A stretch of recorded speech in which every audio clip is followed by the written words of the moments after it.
Welcome to the Wildcast podcast, coming to you from Wildcast Studios with your hosts Adam Lund and Jeremy Boucher.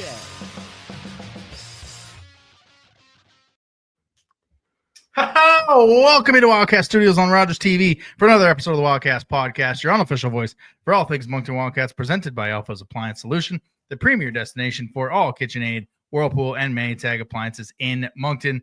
Right now, they got the KitchenAid built-in savings event. Save $600 when you purchase any 3, $800 when you purchase any 4, or $1,200 when you purchase any 5 qualifying KitchenAid appliances, now till March 5th. As always, fan listeners, I am your host, Adam Lund, and I am joined by your favorite co-hoster, Mr. YQM, Mr. Starbucks, Mr. Jack Frost Festival, Mr. Jeremy Boucher. How was the festival? But first, how was the drive over to the studios? And welcome back. Oh, it's so good to have you back. Hello, my friend. We meet again. It's been a while. Where should we begin? Feels like forever. You know what? It is great to be back. Yeah. I feel a lot better. As soon as I was finished that doing that recording last week, got myself some nasal spray, and it was like boom, worked right away. It cleared me right up. You should try spicy food.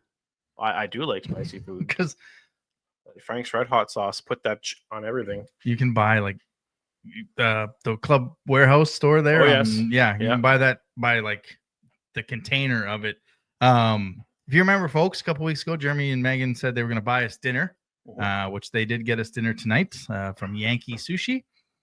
And I had the Hong Kong wings, and they are a spicy chili sauce. And my nose is nicely cleared because I don't do I don't do spicy at all, but they kept me warm. And speaking of keeping you warm, how was PEI? How was the Jack? How was the drive over there? The drive, actually wasn't that bad. The highway was in very good condition. It was bare the entire way. There was no black ice, not that I know of. I know there was a good thing, I guess. no drifting snow. Yeah. It was bare the entire way, and it was. When we were there and we got to the bridge, it was all it was closed to trucks, so it was just cars on there. And how was that drive over the bridge? Good. It was a little shaky. Yeah, a little shaky. I think it was like 80-kilometer winds when we were going over there, so you could feel the car pulling in different directions. But lucky we got over there when we did, because a couple hours later they actually closed it down to everybody. Oh, really? Yeah. So we made the smart decision to leave at 1:00 Friday afternoon, and we were there by 3:30, and beautiful drive. Hotel is a beautiful hotel, very energy efficient. Yeah. In order to turn the lights on in the room, there was a slot you had to insert your room key. Yeah. And if your room key was in that slot, you'd have power. But if your room key was not in that slot, you'd have no power. So you had to put your room key in there all the time. Yeah. So you had to have at least one room key in the little, light switch. I'm not even calling those light switch. Power switch. Yeah, that'll work. The shower didn't have a door. So that was different. It was just like there was no door. It was just a wide open shower. So that was different. I've never experienced a non-door shower. I like my privacy, but anyways, bathroom time is private there time. There was a door, so I shut the door to the bathroom. The whole weekend was really fun. Super cold though, very cold. I was definitely dressed in as many layers as possible. I think I was wearing a jacket, a sweater, and 2 pairs of gloves, a toque, and I had sweatpants, and then jeans over top of my sweatpants, and like these big woolly socks. And I was warm. The festival itself, it's don't sleep on this festival. Like it's a really good time. I know a lot of people think about going down south for the winter and all this other stuff, but some people have to realize that we are Canadian, and you have to find some things to do in the wintertime. Jack Frost is amazing. Shout out to the entire organizing committee, because to have beer available at all times at every venue, spot on. Even when it's minus 25 degrees, you have beer available. In it to win it. Did they freeze? No, No. When you drink fast, it's the Yeah. alcohol warms up your body, so Yeah. it made you feel good. Great time. Yeah. Really, really, really fun. Saw some people that I haven't seen in 20 years since I was going to college, which is awesome.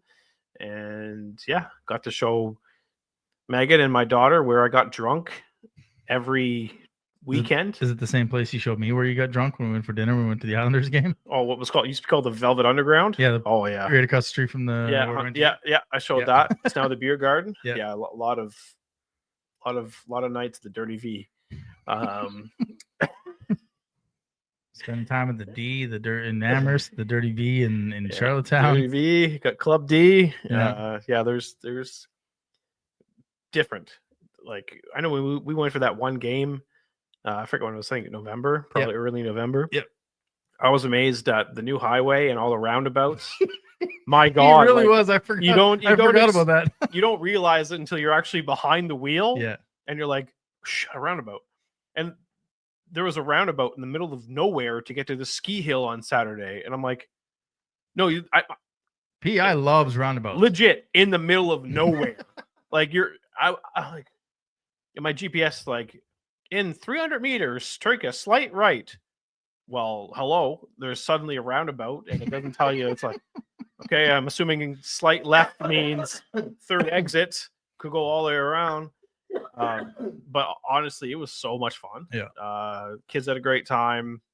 I would go back to that festival in a heartbeat. It's I'm sure, a nice all-inclusive would be nice. I'm here, but the attention to detail, the activities, just when you have kids too, like all exclusives are cool, but when you have kids, like sometimes there's not a lot to do with these resorts. I mean, you find one that's kid friendly. Obviously, I wanted to go to the festival that was at Centennial Park that is escaping my name right now. Polar Fest? Yeah, Polar Fest. I'm dying.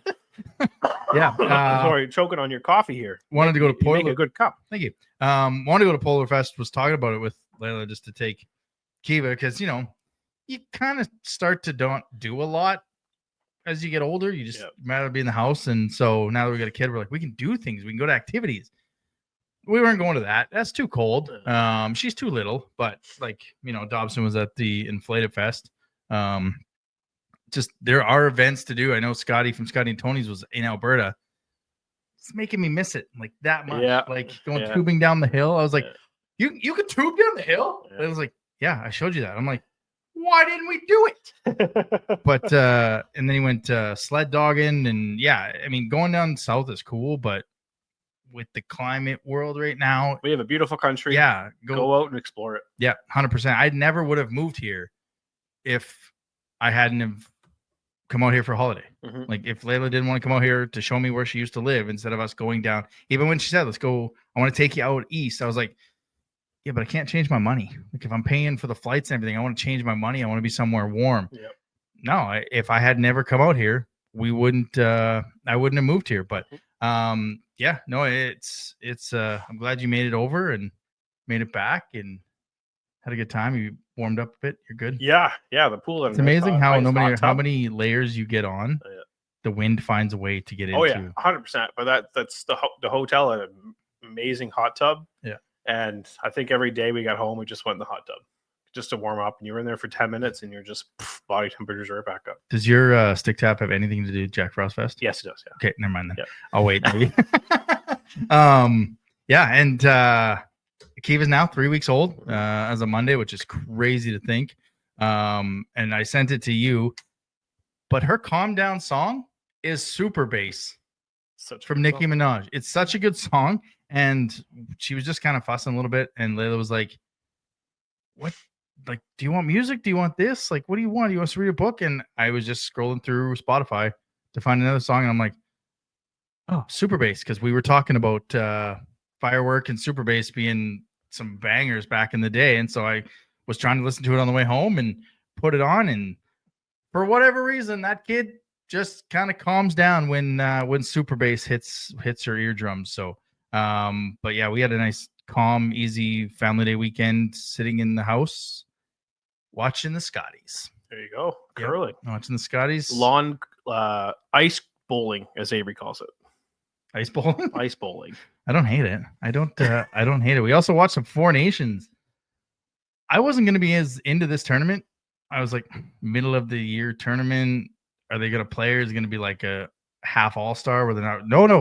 Nope. They're playing. When that first 10 minutes between Canada and Sweden was going, I was like, yep, they're playing now. I enjoy it. I'm glad that they're going to do more with the World Cup of Hockey and then the Olympics in Italy in 2026. And that Canada-US game, you were messaging me with the 3 fights in 30 seconds. Nuts. 9 seconds. 9 seconds. Yeah.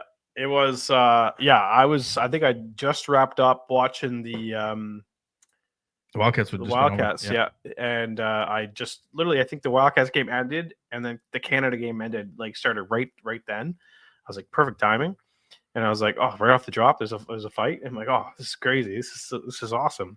And you're like, wait a second. Who was the tweet? Jeff Merrick. As soon as Matthew Tkachuk fought, forget who the Brendan Hagel. Yeah, Brendan Hagel. Jeff Merrick said, "Oh, is Brady next?" Yeah. Well, Brady was next. You know, and then it was Brady and Sam Bennett. Yeah, and then that first shot on goal was then Colton Parayko and JT Miller. Yeah.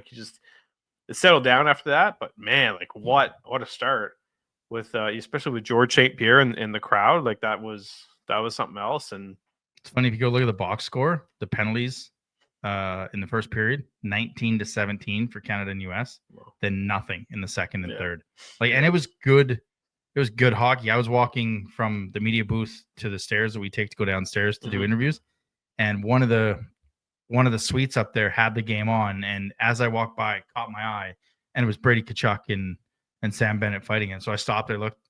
I'm like, oh, what's the score? They're like, the game just started. It's 3 seconds in, and we've had 2 fights. I'm like, you got to be kidding me. Yeah. And they're like, no, it's serious. So, I'm enjoying it much more than I thought. And now we get Canada US in the final. I think this is way better than a stupid all-star game, and I hope they do it. God, yes. I hope they do it more. But I hope we have other countries like Germany, Czech Republic. Well, it's not. It's right. Leon Draisaitl is one of the best players in the world, and he's on vacation, right? It's I wouldn't be against David Pastrnak. I would be against 5 nations, and then a rest of the world team, kind of like they did in the last World Cup of Hockey. There with the Team North America with the young guns. They were exciting to watch. It was one of the best overtimes I've ever seen. The North America against Sweden, just back and forth and back and forth. I think there should be, a Czech Republic, a Czechia, a Slovakia, and then Germany, and then the rest of the world. So you got an 8-nation team. I don't know how you do that in a short tournament, in a short turnaround like they do. You don't want to extend it, and I guess maybe they don't want to do too much of that to get away from the Olympics every 4 years, but we should have more of these best on bests. And I agree. It's great hockey. Yeah. And we're going to have more of it, I think, coming down the pipe. A World Cup of Hockey in Canada, in North America, in Europe. There's obviously the Olympics. Sidney Crosby ain't got many years left. No, he doesn't. I don't know if this is his last 30, Olympics. 38. Yeah. So.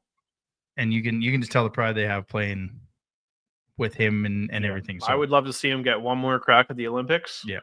And then he just retires. And I would also like to see him traded to Colorado so he can play with McKinnon. Oh, I can't like that. I can't. I wouldn't like him being traded to Edmonton to play with McDavid. So there's part of me that's like, he deserves to go for another cup. But there's part of me that likes the respect factor that he has for the organization, where maybe he doesn't go anywhere, like the Steve Yzermans and the Joe Sakic's that played their whole career. Ray Bourque played his whole career in Boston, went to Colorado for 1 year, and then had to go the next year to win the cup. So I don't mind that. Just as an Oilers fan, I'm not a fan of him going to Colorado, obviously, but I don't think the Oilers have the resources to make it happen. But I don't know. I don't know if you move him, then you kind of move Malkin and Letang, right? Yep. Yeah, no, it's going to be interesting. I think you're right. I think he deserves another shot at the cup, and this might be the year. Yeah, this might be it. So, Yeah. All right. Don't forget, as always, you can follow us on the social medias: Twitter, Moncton Wildcast, Instagram, Wildcast Podcast, TikTok, Wildcast Podcast, as well on the YouTube. Don't forget to like and smash the subscribe button.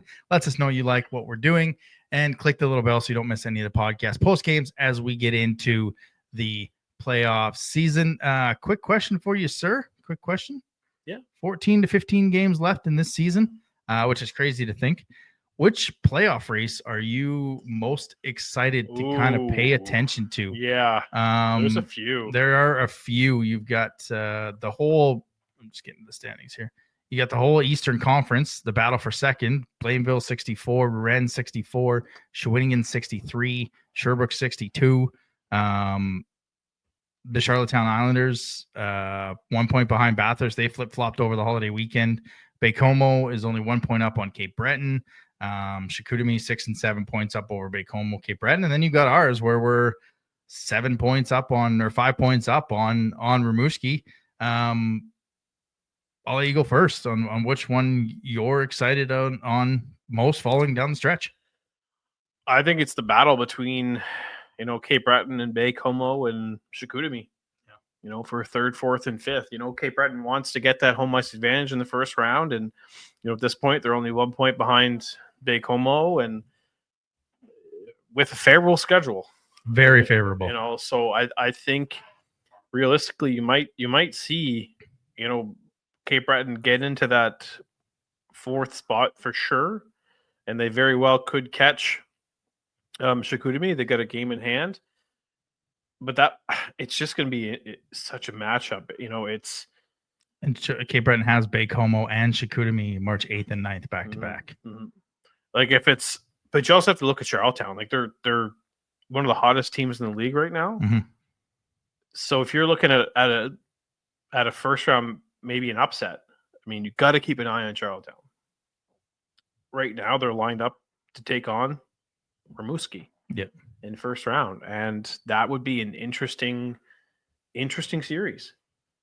But at the same time, if they get into that sixth spot, and Cape Breton gets in that third spot, you got Ruccia taking on his former team in that first round of the playoffs, and you know damn right he's going to want to break some hearts.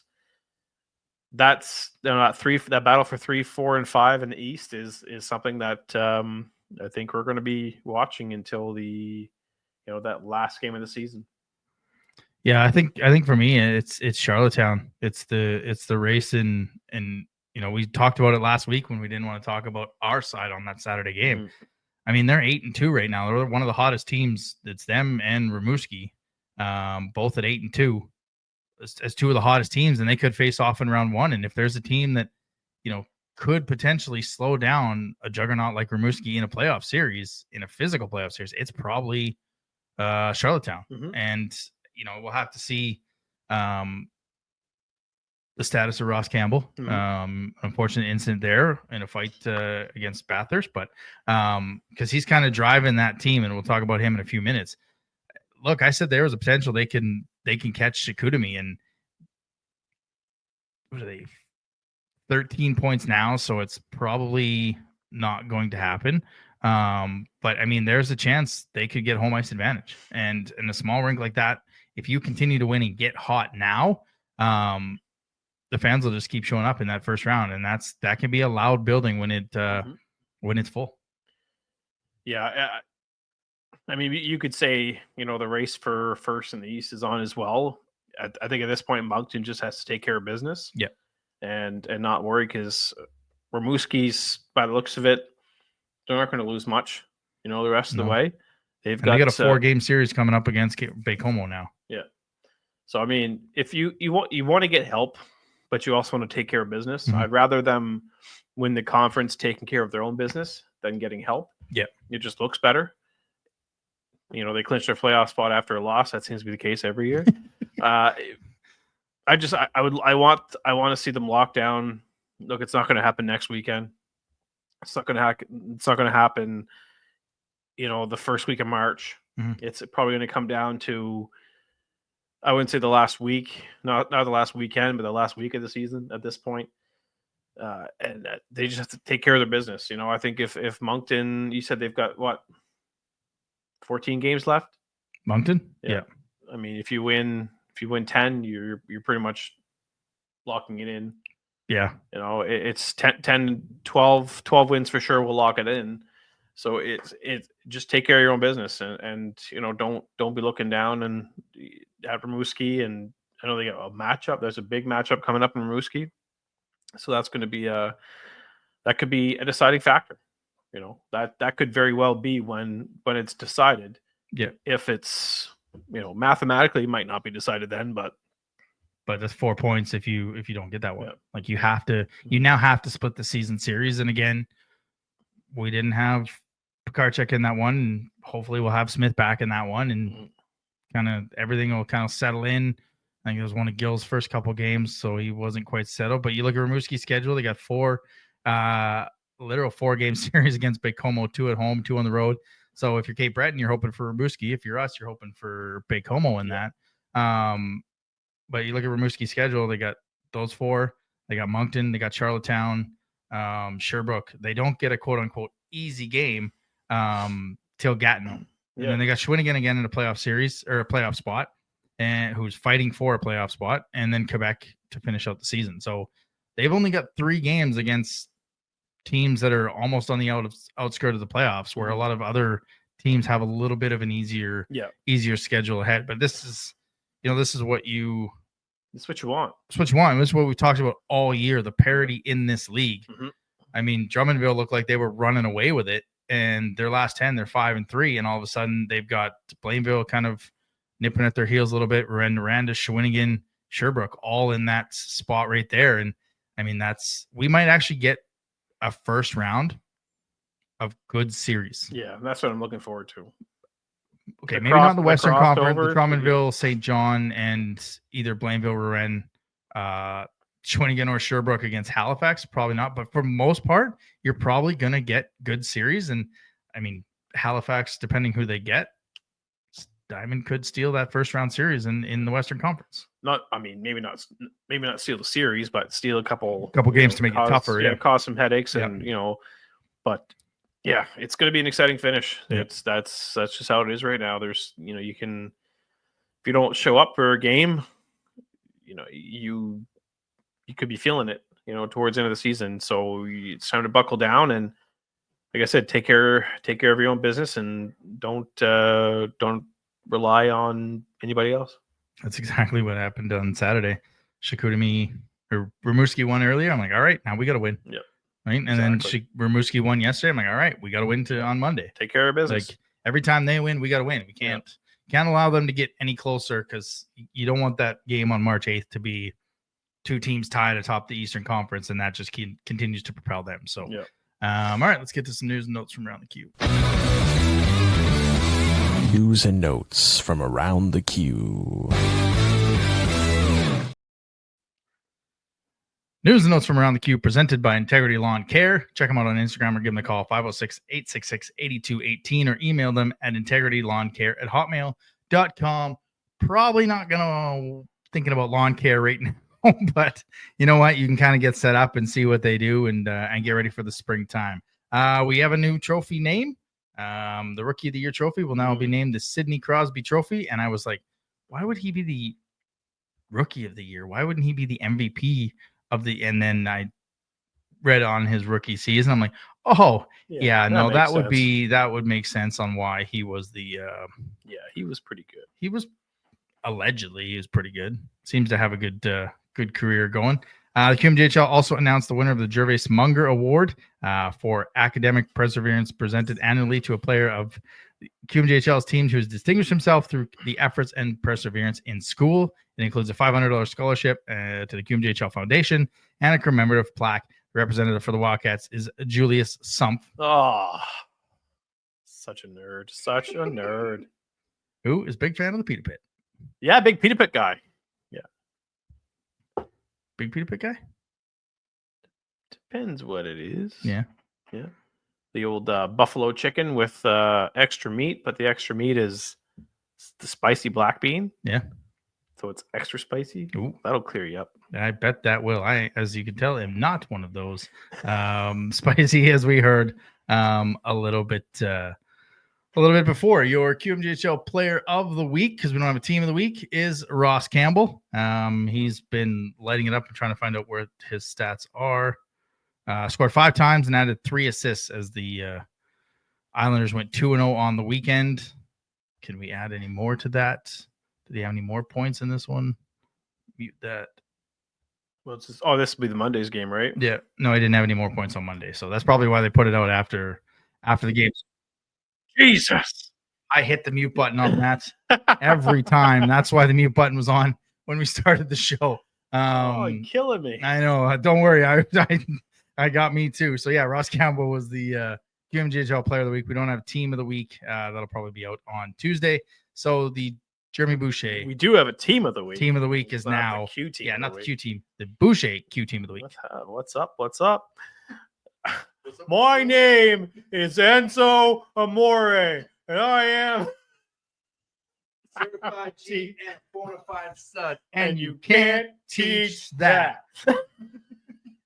And this right here, this is Big Cass, and he's 7 foot tall, and you can't teach that. That's all. Oh my God. Oh, What a boom! Realest guys in the room. How you doing? They were so old. And then he's just like, if there's one word to describe you, and I'm going to spell it out there, SAWFT. Soft. They are so over. So over. Just Enzo Amore couldn't wrestle. That's well, actually, when he got knocked out, that was kind of the end of them because Cass couldn't do anything by himself. So good. Pat's gonna appreciate that. Yeah, you will. So is Johnny Rocket. All right, back to the Q team of the week. Okay. Yes. So we're gonna start up front. Forward group. Obviously, Ross Campbell. I know you like you don't like that one, Adam, but gotta respect it. You know what? He's sometimes a rat on the ice. I'm sure if he was on our team, I would appreciate him. But hey, they're one of the hottest teams, and he's driving that bus right now 100%. With all his points. So I will give him his props, and 8 points. Hopefully everything's okay with him. Yeah, 8 points in 2 games, 3 if you want to include the Monday game. The game on Sunday, I believe, was his first career hat trick. Second lead forward is Igor Gurionov, lighting it up with the Armada. I think a lot of people thought, who would be able to replace Jonathan Fauchon after he was traded to Rimouski? Well, there's your answer.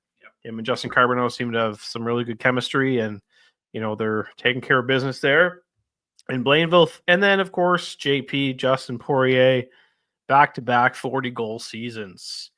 On defense, 200 points. 200 points? 200 career there points. There we go. Adam Fortier-Gendron, game-winning goal Saturday, and assist on the game winner Monday. Nice. Yeah.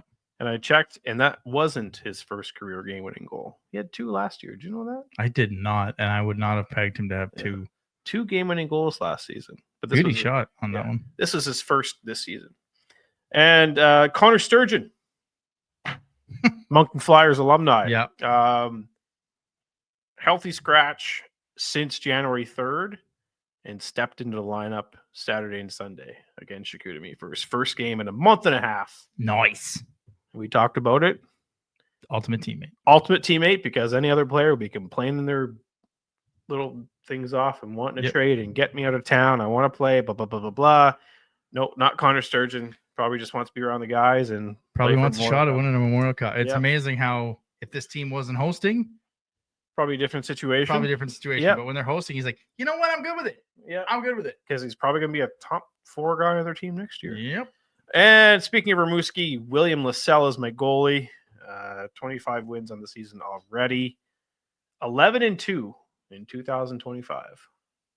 Ridiculous. Yeah, I wasn't sure how that was going to go with having a 17-year-old, and then I saw him live, and I'm like, I think that's going to go well for him. Yeah, that makes sense. Yeah, that makes sense. As we are recording right now, Charlottetown Islanders put out a statement update on Ross Campbell. Okay, good. He has been treated and released from the Queen Elizabeth Hospital. We thank the staff members and medical professionals who responded so quickly to the incident in this afternoon's game. The Charlottetown Islanders will not be releasing any further statements on this situation. So nice.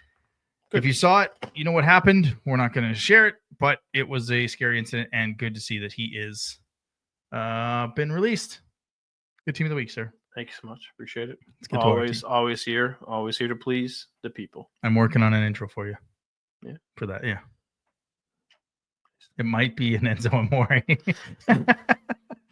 It might be something like that where we just adapt the lyrics. And you can't teach these team of the Weekly Rewind.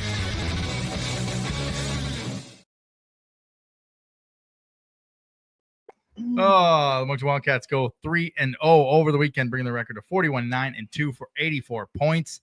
First in the Maritimes, Eastern Conference, and the QMJHL, and is still setting up a first-round matchup with the Quebec Rempart. Thursday, Shawinigan in town. Sadly, Loshing was not in the lineup. The start wasn't there, but that had to be one of the better second periods I've seen from this team all year. Oh, yeah. They outlasted them in the shootout.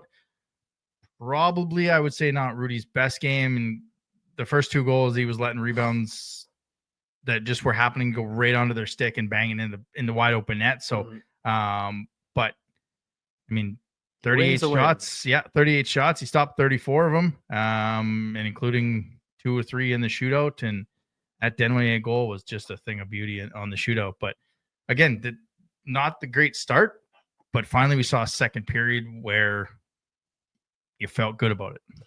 They could play like that every game. I'd probably have a lot more better things to say.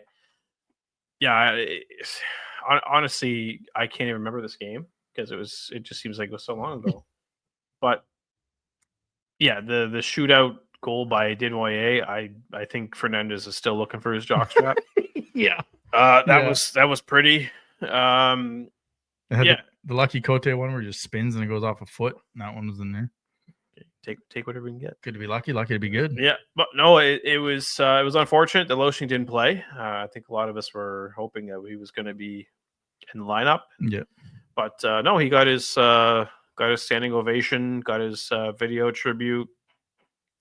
We were hoping to have him on with us tonight. We were, yeah. But apparently, if you're injured, that makes you physically unable to be on a podcast. So that's Wednesday player said he would join us on podcast. Yeah. So that's not us saying that. That is the answer we got from Shawinigan, is that if you're injured, you can't be on a podcast.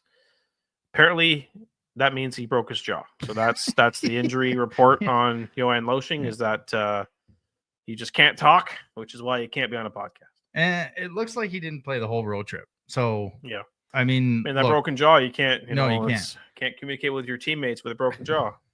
With nothing on. I'm glad that he made the trip. Yep. Like if he was too injured, knowing he probably wasn't going to play all 3. Now I don't know what Shawinigan's process is. Maybe he's close and he practices and morning skates with the team, so that's why he made the trip. But I'm glad it wasn't a situation, and I don't think he's like this, and I don't think many kids are, that we're like, I don't want to play on my former because it's too emotional, it's too tough or whatever. So I'm glad that he at least made the trip, and the video content was really well done. And of course I wasn't at that game, neither were you, due to weather and baby constraints. That's right. But yeah, it feels like so long ago, but they got the win against Shawinigan. They outlasted them. And then they got another game, another return.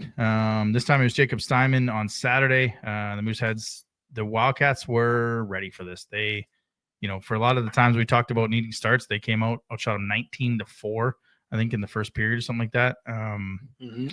They were up 19-8. Sorry, they were up 14-1 when Will Bent scored his goal. It was the second shot on net. It was a tip in, caught the defense flat-footed, but I think it was you that said this one was a boring game, and you weren't sure if they were going to get this one with Steinman, and he was dynamic. And like I said to Marty after the interviews when I was leaving, best case scenario, Steinman played well and we got 2 points. Yeah. That's what I was looking for. That's kind of the way the Monday game will go as well. It's kind of like a carbon copy but at the same time, Monday we didn't get as many shots on goal. Yep. 50 shots on goal is just an insane thing to do. I think that's the first time. Oh, it very well could be. I mean, 50 shots on goal in this day and age is doesn't happen very often. Yep. And you knew it was going to be something like that with Steinman. I mean, the first one got past him, but then just settled right down. Yeah. And, it took 55 minutes before they got another one past them or something like that. 55 minutes. Yeah, 50 minutes. Until it was midway through the third period. Yeah. With, Forte Gendron's point shot. So, you don't see very many games these days with 50 shots on goal. No. If you do, you're probably letting in 5, 6, or 7. But Jacob Simon was just on his game. You knew it was going to happen. You knew he wanted this one. But yeah, it doesn't matter how many shots. Don't matter. It's the goals, and we just happened to catch a break on the second one. Seeing eye shot, and then the third one was a thing of beauty. Yep. Karchek from behind the net going one way, and Cote standing at the corner, and Steinman starting to go. And you go to our YouTube and you can watch the post game with Cote. I asked if that was a design play. No, it wasn't. Relax. And like he said, he sees the game 2 or 3 plays ahead of it. You just got to be where you got to be, and it was a beautiful goal. And your interview selection was not done during the game. This was done before the game. So to have Forte Gendron and Cote as the podcast post game, for anybody watching, these decisions are not made during the game. These are decisions made before the game. It just so happened that usually we have the players, and then the next game they put the puck in the net. But I was talking to Stefan Paquette, and I was like, makes it easy when Forte Gendron scores and I get to interview him. And then Cote scored. I'm like, makes it easy when both of them get to do it. It makes the job that much easier. So we're not we don't decide on these just based on who we think played a good game. These interview requests are done before the game. So once the lineup comes out and I know who's in and who's out, we keep wanting to get Simon Binkley in. Yeah. But unfortunately, what was the joke I told you the other day? More like Blinkley. Because if you blink, you'll miss his career as a Wildcat. Yeah. That is 100%. That's 100% correct. I'm a peacock, man. You gotta let me fly. That's what it was. And then for the 1000th time in the QMJHL, the Moncton Wildcats got a victory over. They got a victory with a 3-1 win over Halifax on the holiday Monday. Like you said, it was a carbon copy of the game on Saturday. It was kind of a dull, boring game, but they finally scored a power play goal. Hey. Because they won the faceoff. What? If they have to reset, it's over. Opposing team clears the zone, don't even count on it. Yeah, they're going back and forth. Analytics. What's the analytics on that one?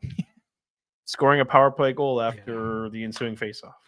Yeah, and honestly, I thought this one was going to be. I didn't think they were going to get this one. I didn't think they were going to get the Saturday one. Yeah, I thought maybe they win Monday and lose Saturday. That was my gut coming into the game.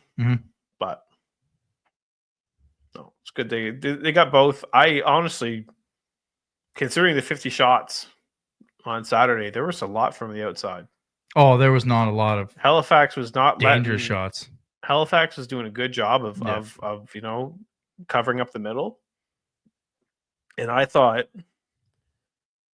was like, okay, that game in Bathurst where they lost 2-1, Bathurst kept them to the outside. Then they had that rematch and they found the middle of the ice and they won 6-1. Yeah.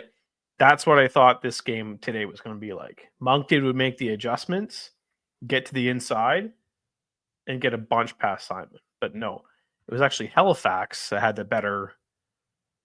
played better defensively, only allowing 24 shots on goal. And I think only 7 up until midway through the second period when Cote fought and kind of woke the team up. Right? So Halifax is the one to actually have a better structure to the game on Monday than the Wildcats. Like they adjusted more better. I guess they adjusted more better. Sure. To the game on Monday than Moncton did, which was surprising because I thought Moncton would figure out Halifax's defense, get in behind them, get more quality shots on net, put a few past Simon. Game's over, after the second period, and just play a simple game in the third. And cruise to victory. No, Halifax actually ended up being more prepared. And yeah, Cote, that little prick, as Andrew Barrington calls him. Couldn't ask him that. No, couldn't ask him that to his face. That again, I'm not. That's not how I feel. Yeah, I feel he's great. I love him. Yeah, that fight just kind of seemed to wake up the team because they had, I think, 7 shots on goal at that point, and I think they finished with 24, 25, 26. So they just kept. You sensed the ice tilting in Moncton's favor after that fight. Halifax had nothing after that, so it was a good little momentum changer booster. They seem to have find their legs and their game, halfway through the second period and into the third. And I think Halifax had to adjust. I mean, you look at the game on Saturday, 51 shots. They got outshot 19-8, 17-7, and 15-3. Yeah. Like they were just in, like it was it was dump it out, change, we got to defend again. Dump it out, change, we got to defend again. And that's a lot of what it was. And I think Halifax was like, all right, we can't get into a track meet game like this. But yeah, I think that fight, for as much as they try to get that out, when it works like that, it works. And that's Cote's, I don't want to say that's his job, but as a veteran guy, he understands that his team needs a little bit of juice.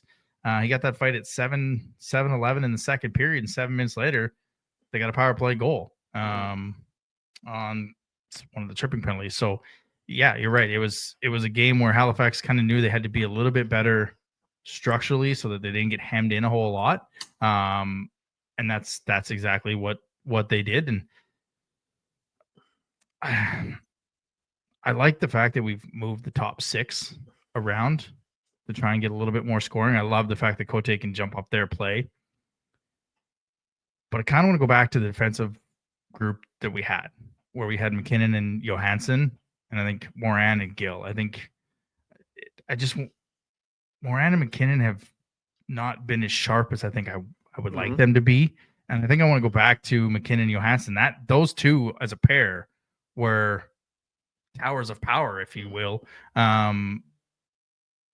for the defense core. And they've gone a lot of 11-7, which I thought they might do until, they acquired Binkley or Crosby came back or whatever, because they have the ability to do that with 7 defensemen. And like Forge said, doesn't matter who he plays with. He likes playing with it. Likes playing with anybody that gets on there. But I like that they changed it up a little bit. And I think it was Saturday. They put Sumpf with Denway and Pekarchek to kind of start the third period for a couple lines, just to kind of maybe get some traction going. But I think I'd just like to see McKinnon and Johansson back together. I actually thought about that because it just doesn't seem. Again, we don't communicate this. No. It seemed like there was more offense being generated from the back end when it was Morin and Forte Gendron. Yeah. And Johansson and McKinnon. So it's not something that I think they're going to do. We're not here to complain. They're clearly looking after themselves in their own zone. But man, these games are a lot closer than they should be. Yeah. And I know it's a good thing because this is how playoff games are going to be like. But at the same time, I want to see a little more juice. Someone on the Booster Club page, because I got out of the other one after the week that was, pointed out that it just seems like early on in the season, Sumpf and Pekarchek were going hard to the net every time. Like they were going wide and they were getting hard to the net, or they were driving the net. Now it's like they pull up, they look for the trailer. They pull up, they look for. And I think it's front to back, and it just seems like they're looking for that. And it very much looked like in the Saturday game, they were trying to get past Jacob Steinman with the perfect pass to get a nice tip, as opposed to center drive hard to the net, get pucks on net as much as you can. It sounds silly to say that when they should have 51 shots, but it just seems like, I don't want to say they're going through the motions and not playing hard, resting up for a playoff series, but it just looks like they're not going to the net like they were and driving the net. It looks like they're looking for the perfect style pass a lot of the times, and that's when they get into trouble. It gets a turnover, and maybe that's why games are staying close. Is you just kind of don't see that a little bit from. And I'm not signaling those players out at all. It's kind of what I've noticed. Once that person said, I was like, I actually have noticed that those two were driving a lot of the net first. There's a lot of cutesy plays being made lately, and maybe that's why the top line got separated. I mean, very possible. It seems like they're trying to make the perfect play. You know, they want to be on the plays of the week every week, and you know that's not what you do. You know, you want to just keep it simple and make the right plays, and you know these no look backhand passes, and I mean, not that Pekarchik one to Cote was pretty nice, but it just seems like they're trying to do that a little too much. Yeah. You know, Pekarchik, you know, trying to toe drag past defenders. I mean, it's not going to work. It's I don't know if it's more like they're big bodies. They should be driving to the net. Mm-hmm. But there's also there's so much protection against goalies now where it doesn't matter if you're pushed into the goalie driving the net, you're getting the goalie interference penalty. Yeah. Right. So maybe that's what they're concerned about is that, if I drive the net and I make contact with a goalie, regardless if it's my fault or not, I'm getting a penalty. Right. And, you know, the only one you really see doing that now is Gabe Smith, where, you know, he's using his size and his strength, and he's going to the net, and you know, just making goalies and defensemen look foolish. And you know, Sump has the size, Pekarchik has the size. There's guys in this league and this team, Collard, Boucher. Yeah, they should be driving the net, and go forehand and then cut to the backhand last minute. Worst thing that's going to happen, the goalie kicks it out and there's a rebound, right? I think they're just concerned about making contact with a goalie. There's no other reason why they're not doing this every game. Yeah, and it looked that way the Shawinigan, and they were getting to the middle, they were getting shots.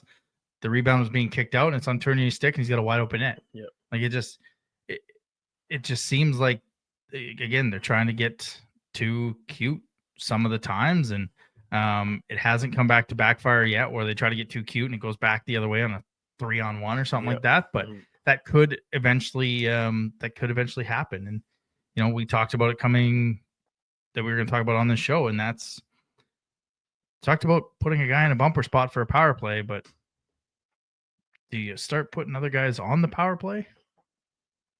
Right? Like, do you start rewarding Cote for what he's doing in the top six by putting him in a spot to see what happens? Something's got to be done. Yeah. You know, it's because they've now dropped out of the top 10. Yeah. And penalty kill, perfect, love it. Don't change a thing. Power play.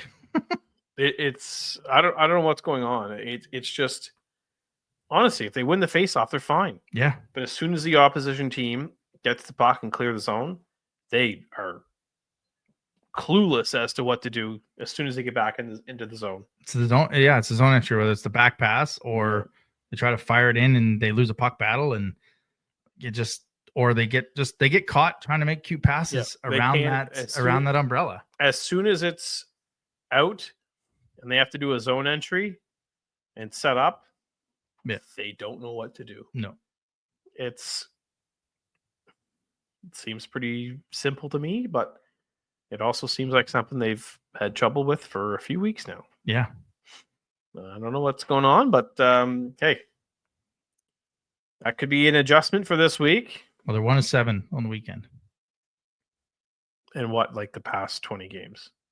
I will have to get back to you on that. Not very good. Yeah, not very good. I mean, they've dropped from, I think they were 9th last time we came on here at like 22%. Actually, let's go to. I think they'd be lucky if they have 5 power play goals since the trade period. Something like that. Like, that's ridiculous. That's just. I mean, come on. The trade period in the 6th. Yeah. Because there's not very many. They had 2 in one game, right? Yeah. So they might have 6 or 7 since the trade period. As of January 6th, 2025, they had 31 power play goals. They were sitting in 9th at 23%.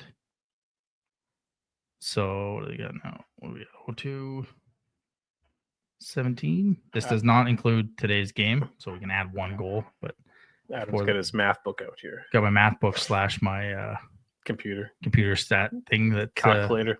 Yeah. They have 41. So they have 10 power play goals. 10 power play goals, and they've dropped to 11th spot, and they're 22.5%. So they've dropped a 0.5%, and they only have 10 goals in a month and a half. Yeah. 2, 4, 6, 8, 10, 12, 14, 16 games. Wow. On the power play. So not even a goal a game. Yeah. That's great. Yeah. I mean, I don't know. It's just win the face-off, I guess. Just Vidicek or Denway win the face-off. That's it. I'm kind of hoping that maybe, like I said, I've said a couple times, Gardner saying that the regular season is the laboratory for the playoffs, and maybe they're working on things that they want to keep but it's never going to happen. But you look at that Four Nations power play, that very first one where it was Crosby to McDavid down to Crosby across to McKinnon. That's not going to happen here. And that absolutely can happen here. Like you have Pekarchek, Denway, and you have Collard standing on the other side. Bang, I would across, do and there it is. Or Mercy, whatever. I'm just looking at the first unit. Yeah. That could happen. You have Pekarchek and Denway, like those two. Like you said, Mercy on the other side. Like I would put more trust, nothing against Collard, but Alex Mercier on his off wing. Yeah. Dropping to a knee. Yeah. Like I would have more trust in that than I would Collard. Collard is fine parking his ass in front of the net and doing that little half spin. Yeah. And putting it between the goalie's legs, because we've seen that 3 times. He's good at that. And what, like two games? 2 games? Yeah. Right? Like that seems to be his move, and nobody can stop it. But yeah, I mean, if you can get Pekarchek on the wall and then Dinwiddie down in the goal line, and you get it, you saucer it to Mercier, on the other circle, other face-off dot, drop him to a knee. I mean, that's yep. The penalty kill, just for frame of reference, January 6th, they'd given up 17 goals. They were at 86.9%. They've given up 24 in 16 games. So they've given up 7 goals. That's 8, I guess, if you count tonight, or Monday night. So they've been making things happen. Yeah.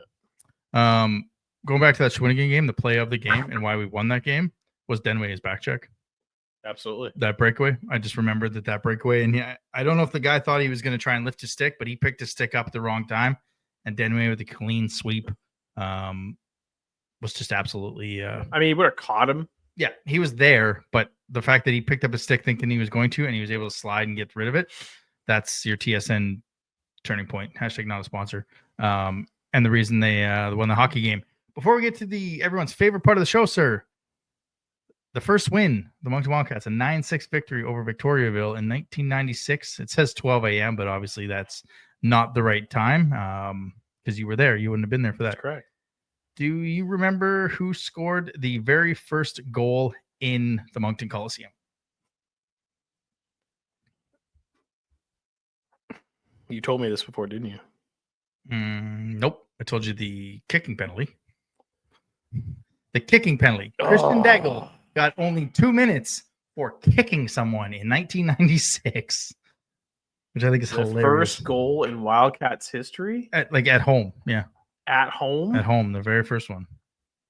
I'm trying to think of Sebastian Rocher? No, he got the second. Simon Laliberte? No.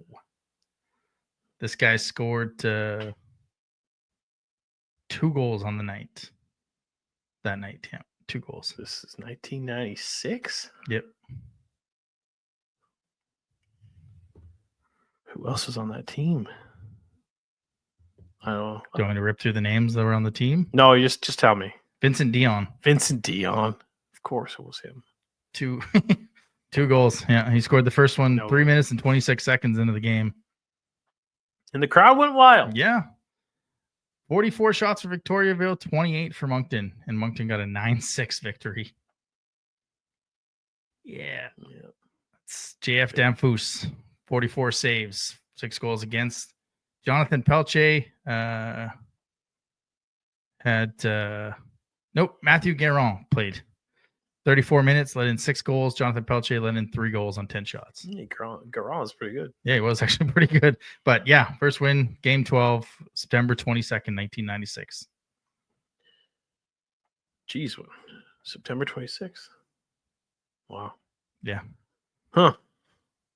I'd really like to. I was hoping if I went back to the standings on that, it would tell me. It would give me the video because I'd like to see video of old 1996 of it. Do they exist? That's why it didn't exist on the website, but it would be kind of cool to see that old school stuff. And while I'm thinking of it, I don't think I'll have the GM of Rimouski, Danny Dupont. Oh yes. Yeah. Yeah. There was a game where he had, what did I say, 47 minutes of penalties. Yeah. Like, I'll find that for next week. He was a bruiser. Yeah. I'll get that. Maybe that's who we should have on before the Rimouski game, is reach out and have Danny Dupont. I can't remember who it was, but I think it was like 47 minutes of penalties. He fought, I just remember he fought Jose Theodore for Gatineau. Oh. Yeah. I'll go back and find it for next week, or I'll find it while we're doing the everyone's favorite part. Are you ready for everyone's favorite part of the show? All right, let's get to it. Yeah. Eric Murray, Realtor, buy our house from him. Stick Tap of the Week. All right. So we're gonna end this thing off. Of course, we're gonna go back to the Jack Frost Festival. We're gonna go back to my Friday night festivities. The Swift Kicked Band, unreal show. Didn't know what to expect. Hadn't seen them before. Obviously, a Taylor Swift tribute band. So I was expecting, some, slow music, the love story song.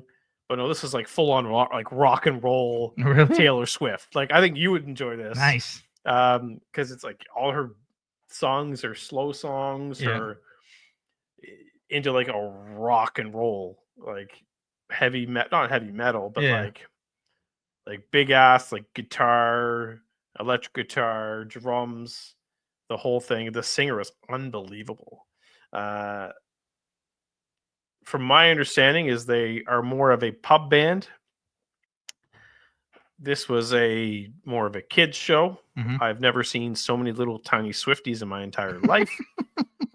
There were kids that were dressed up in every era possible. I was impressed, but the show itself was really, really good.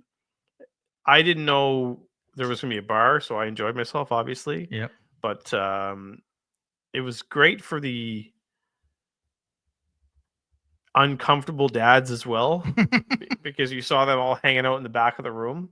Yeah. Here's me, like third row, like, yeah, it's a love story. Hey, baby, just did you know that they were going to be there when you won the tickets? Like, did you know that there was a Swift band? Was it part of the festival, or it was just part of the festival? Okay. Yeah.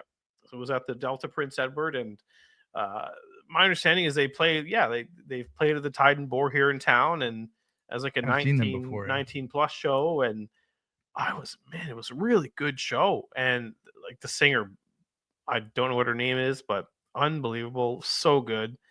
This is definitely a band I would go see again. Like, I had a great time. I was probably the only male in the vicinity of the stage, so I was probably enjoying myself a little too much, but I was also wearing my Swiftie Dad t-shirt.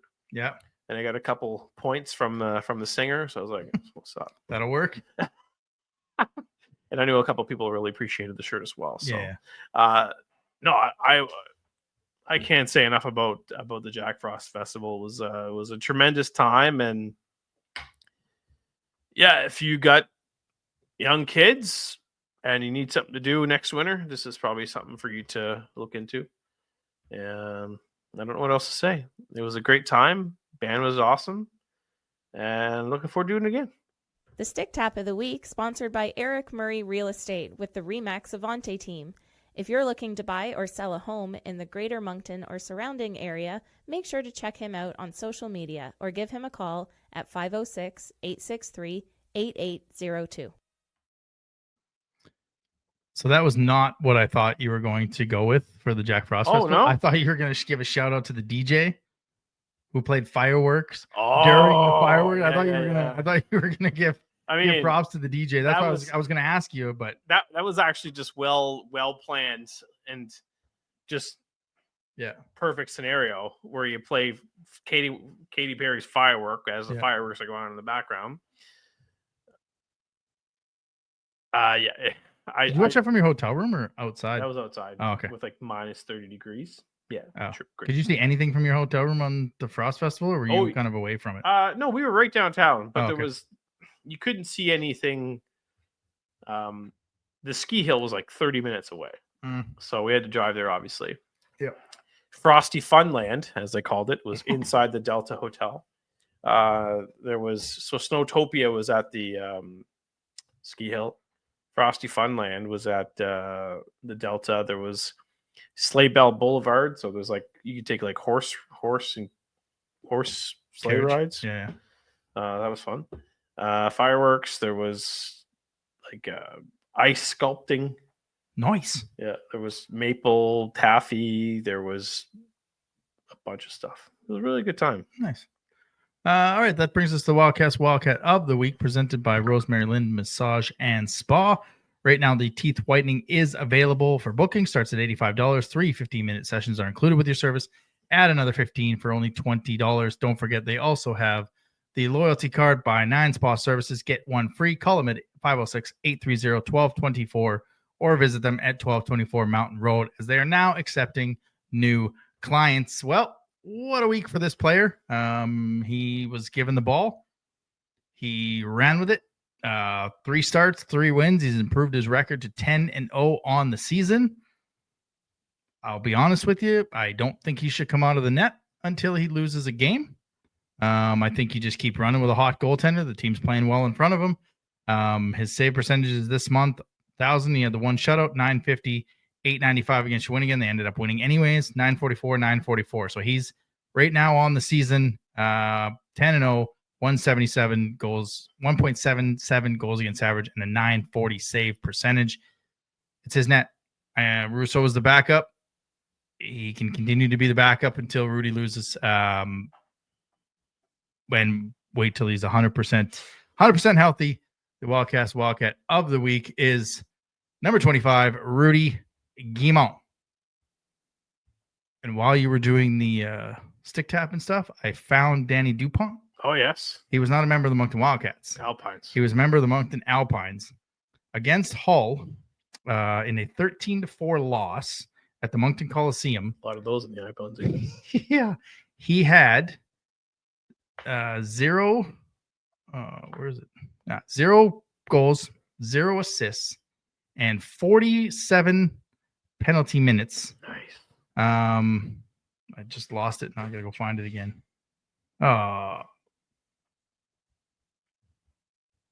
There he is. 47 against Hull. There it is. November 3rd. He had 2 minutes for hooking to start the game off, minute in. 5 minutes, 2 minutes for interference, and then 2 minutes for roughing, and then cross-checking, and then the team got a verbal abuse of an official penalty for 10-minute misconduct there. And then he was okay in the second period, and then that's where it went downhill. He got the instigator, 2 minutes for the fight. He got miscellaneous explain, whatever that is, 2-minute penalty. He got a 5-minute major for fighting, and he got a game misconduct and an aggressor. And then he got a 10-minute misconduct for entering the opponent's player's bench. All at 12:55. Like, I'm not even kidding. I think we need to have him on the show for the sole factor to talk about this hockey game. And I'm guessing by looking at all the other penalties at the 12:55 mark. He got it for fighting Jose Theodore, Love it. the goaltender. So was Theodore starting? So Theodore did start. He played 40 minutes, and then the backup came in. But yeah, he 47 minutes of penalties in one game. Like, just fantastic. Like, What a goon. and that's a game with Peter Worrell, who was a heavyweight. Peter. Like, Yeah, and they didn't fight. So Danny, in Laval in 93-94, 3 points, 219 penalty minutes. In Halifax, 6 points, 239 penalty minutes. In Granby, he had 4 points, 130. Wow. In Moncton, he played 13 games, had 2 points, and had 160 penalty minutes. So yeah, he was an enforcer. That's for dang. That's for dang sure. And so yeah, that would be. I kind of want to talk to him about that one. That's insane. Just to see what kind of recollection he had on that one. But yeah, that'll do it for this week. Wildcats are at home 3:00 on Sunday against Victoriaville. One of 3 straight home games against Quebec teams this late in the year. Victoriaville, Drummondville, and Blainville. So it's not often you see Quebec teams three Quebec teams roll in back to back this late in the season. As well, go to the website. Playoff packages are now available. They also have kiosks at the games. And if you're looking for tickets to this Sunday's game, if you're a Hometown Rewards member, check the app. You got discounts till March 21st. And if you don't have the Hometown Rewards, get it now for discounts. Good to have you back, buddy. Thank you so much. For Jeremy, I'm Adam. See you. Thanks for listening to another episode of the Wildcast podcast. Follow us on social media at Moncton Wildcast.